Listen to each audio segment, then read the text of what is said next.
It's South Dakota's largest city with a vibrant story to share. And now a group of authors have published a book highlighting the history of Sioux Falls.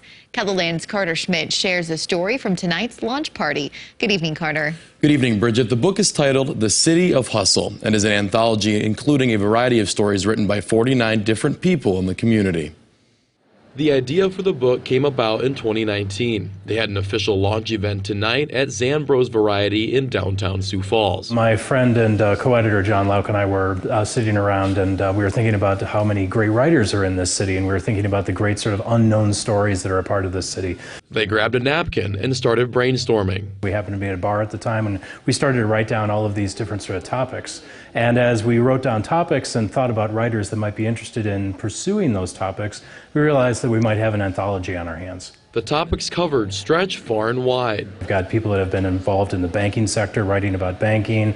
People that have, we've got some history professors that have talked about the history of the city. We tapped into people that just knew the cultural vibrancy of the city. We've got a wonderful essay on the Pomp Room, for example.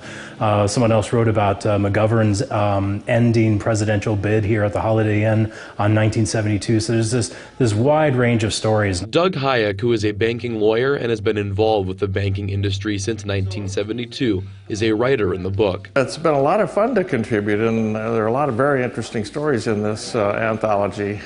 And my story is about banking in Sioux Falls in South Dakota, and how South Dakota actually became one of the top places for banks. Both Hicks and Hayek say there are stories you'd never expect. We look around town and you kind of think, well, sometimes you have to ask questions. How did this ever happen?